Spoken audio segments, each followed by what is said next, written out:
a word that I've really found quite useful, sort of the performative criteria. And I think that the Landscape Architecture Foundation is beginning to try to broaden the definition of what performative means. And I'd say that one of the things that I've really tried to do is make sure that this idea isn't a flash in the pan, and that it isn't just something that, again, like those boutique landscapes, that you just sort of dangle this carrot that on this project we're going to do we're going to have native trees. Wow, isn't that a surprise? And that it's no longer. I mean, I still the hairs on my arms still go up when somebody says, well, can you just write a paragraph about sustainability, what your approach is to sustainability, as if somehow or another it is separate from the way in which you conceive of a project. And that, as long as that is still a separate category, even in the design awards, talk about sustainability. As long as it's not just,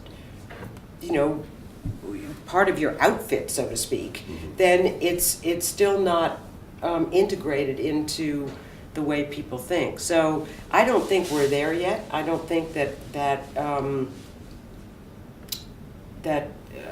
when I say we, I mean some landscape architects, a lot of architects, part of the design community, a lot of the city agencies or state agencies that control us. The other thing, because of course this question comes up all the time, and I was on a panel not long ago with a bunch of bristling architects at the idea that we're somehow stealing their thunder.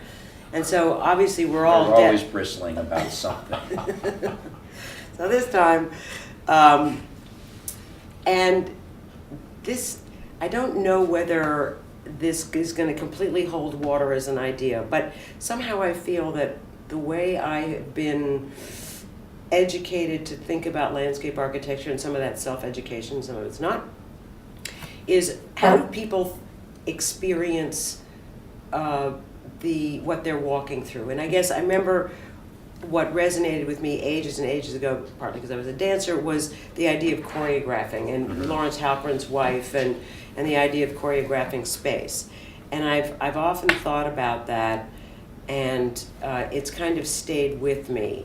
And one of the things that we are challenged by, we do not control a lot of the space that people move through that we design.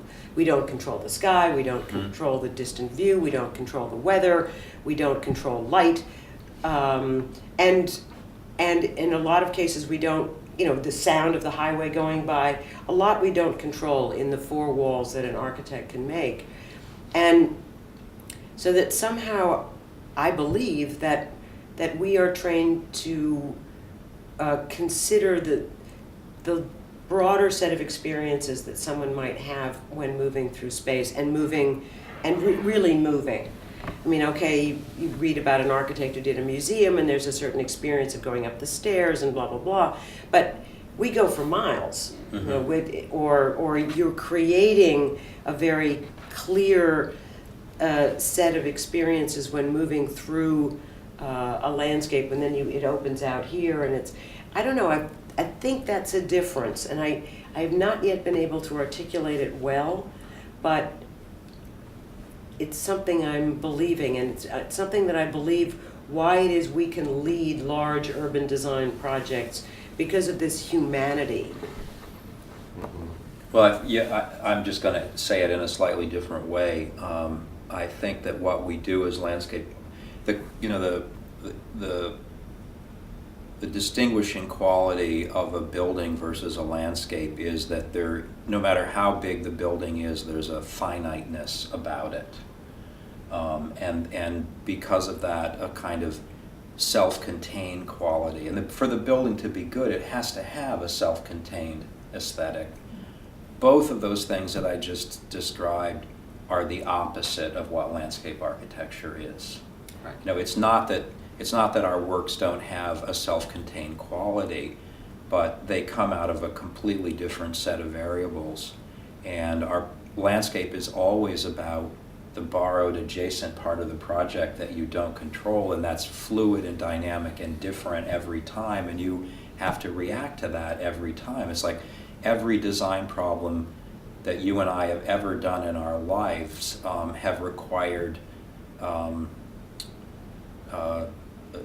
kind of supple, stealthy fluidity with respect to defining what the project is. It requires, by definition, that you don't have an a priori notion. And in problem solving, which is what a lot of landscape architecture is, and a lot of urbanity is a lot of problem solving. It's very different than fulfilling program. I mean, we have program in landscape, but program isn't what only makes a work of landscape architecture. It has a tremendous number of systemic conditions to solve for.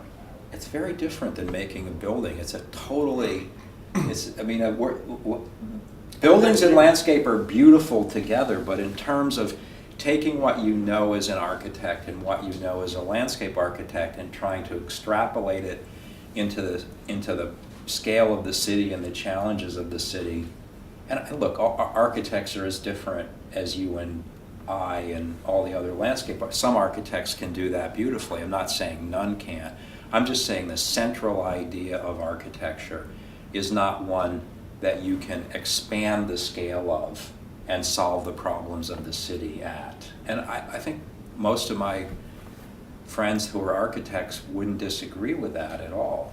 You know, they love being a part of it, and architecture contributes in powerful ways, and buildings are, you know, still exquisite, and I'm still not without my days where I'm envious of how simple architecture, I don't mean it's like simple, like, you know, opening a package of pre-made cookies, but there's a finiteness about it as an assignment that's so different from what we do, you know. The other thing, and I'm sure you would agree, is that our work is never finished. I mean, it continues to grow. It barely has started. Exactly. When we finished. As they always say, a building never looks better on the day that's finished, and a landscape never looks worse. But I think that to me is another a big difference between an architect and a landscape architect is we can't treat things too preciously. Yeah. Because especially if it's the public realm. It'll break your heart. It'll break your heart. Yeah, it'll break your heart. You have to build in. So now the hot word of the moment, of course, is resiliency.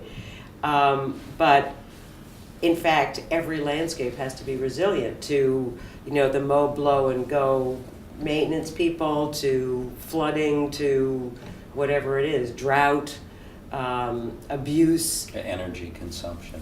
And so it is kind of interesting that a lot of the words that have been applied to different things like resiliency is actually what we've been doing all along.